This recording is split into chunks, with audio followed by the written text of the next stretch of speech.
What's good, everybody? I hope all is well, and welcome back to the class. This is class number 2 for the video course, Peep Game Volume 1, and today we're going to be answering a simple question. What is a record? Now, for all intent and purposes, when we use the word record, we're simply referring to a song in any particular format, whether it's phono records, vinyls, CDs, cassettes, digital downloads, etc. So let's take a look at today's overview.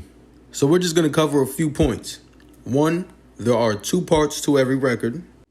There are copyrights that are associated with each part. A record is considered an asset. And with that being said, we're going to take a look at how we approach collaborations. As always, keep a pen and a pad or a phone nearby so you can take notes. And let's begin. Moving on to our first slide of the lesson. In the music business, a song is split into 2 parts. You have your master recording and you have your composition. Starting with the master recording, there are 2 instances in which this term is usually applied. Number 1, the original, the official sound recording of a song, the version from which all other copies derive.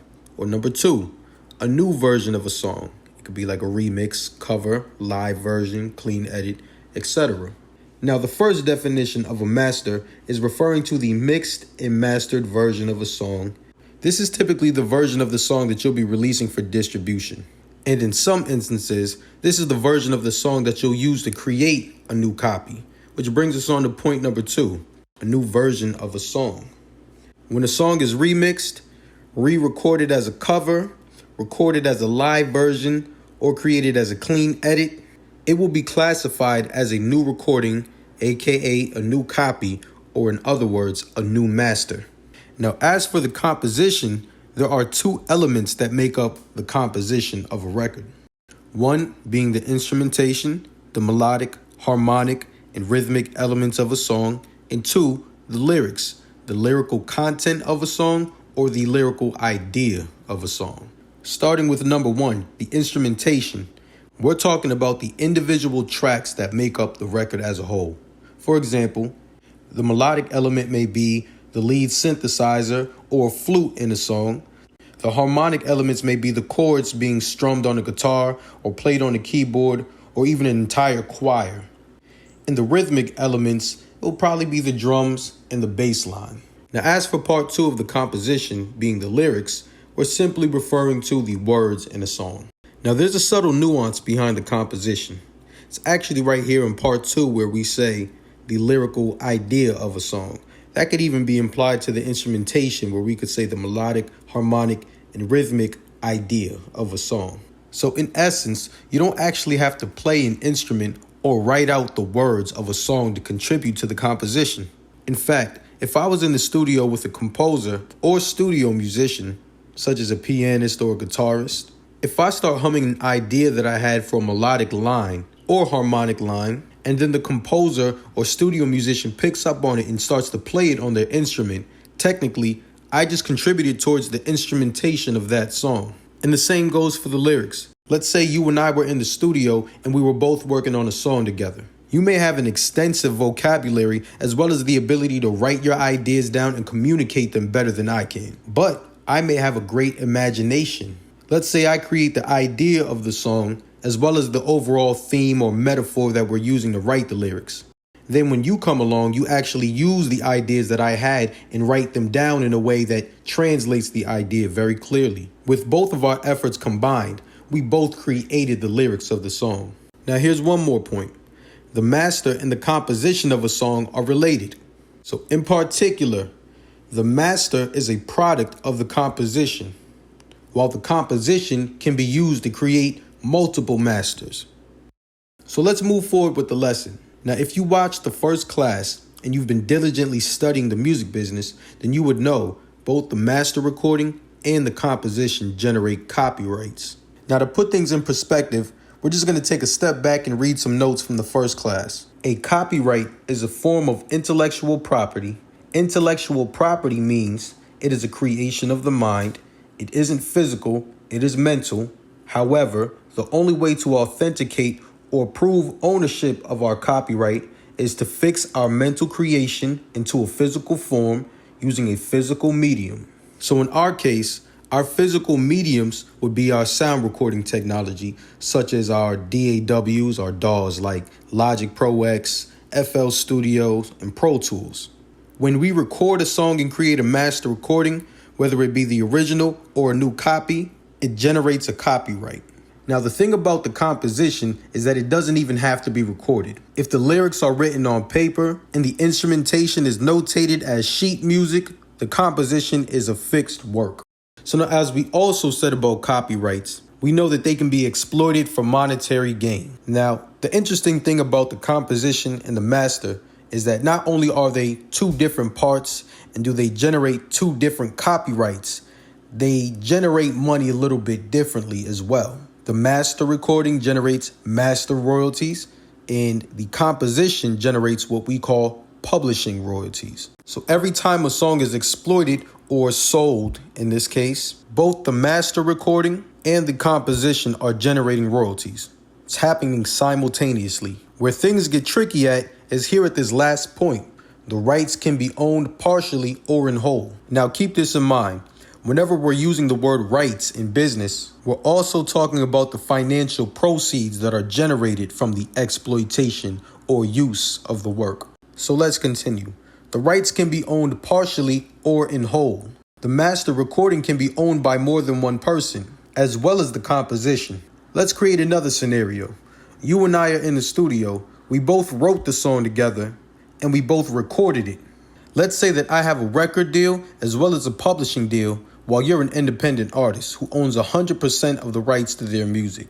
When that song comes out, the rights to that song will be owned by multiple parties. You'll be entitled to half of the composition since we both wrote it together, and you'll also be entitled to half of the proceeds from the master recording. Now, as for me, on the other hand, because I have a record deal, technically my record label will be a partial owner in my half of the master, and my publisher will own a part of the compositional rights or the publishing rights. So after our song is created and is being distributed and generating money through streaming and downloads and all other sources, it's being allocated in multiple directions. So with that being said, let's move on to our next point, collaborations. Who owns a record?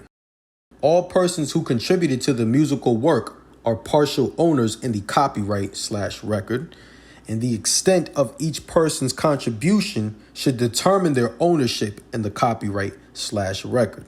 And as we previously stated, should any of the collaborators have a publishing deal or a deal with a record label, their publisher and their record label will also be partial owners. Let's connect some dots. In its most general sense, a record is talking about a song.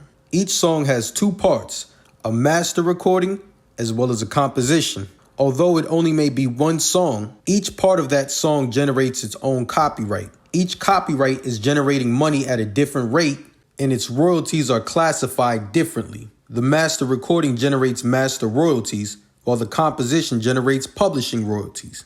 The rights to these compositions, as well as the proceeds, can be allocated or owned by multiple parties.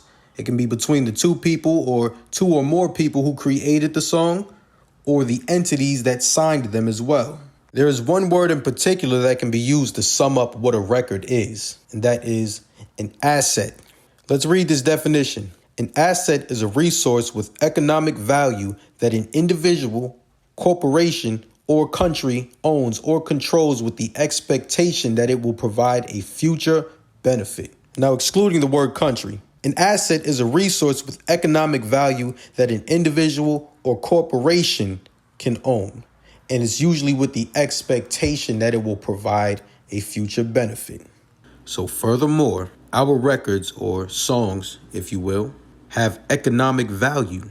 We can exploit the copyrights of our records and sell them on retail, whether it's through our own website or iTunes, or put them on DSPs, or we can sell or license out the rights of our copyright to another company, like a record label, a publisher, and allow them to exploit the rights for us. By this very definition alone, it's clear to see how our records or songs are assets. Now, how do we monetize our assets? Simply put, we license out the right to use them. Now, at this point, I'm kind of reiterating some knowledge and some information that I already spoke on, but nonetheless, If you were to go to a record label, they'd acquire the rights to your music and they'd license it out for use in TV, movie, and films, or streaming. If you went to a publisher, they would acquire those rights to the composition and do the same thing as well, or they would license it out to other artists for use of, new lyrics and new musical ideas. If you went to a digital distributor, such as TuneCore, United Masters, etc., they'd act in place of the labels or publisher, and they do the same functions as them. And as for pros, MROs, and CMOs, pros such as ASCAP and BMI would license out your music for public use to get your public performance royalty. MROs such as the MCPS, Harry Fox Agency, and the MLC, they would license out your music for its mechanical rights. And that's how you would receive a mechanical royalty. And then as for your CMOs, such as Song Trust and Sound Exchange, they tend to collect a broader variety of royalties. And last but not least, you can sell your music directly. And today, this is known as the direct-to-consumer business model. That's all we're going to say about the monetization of your records for now. We'll go further in depth into those concepts as we progress throughout our lessons. Now, I added this small section in here just to further reinforce the ideas that we covered throughout this class.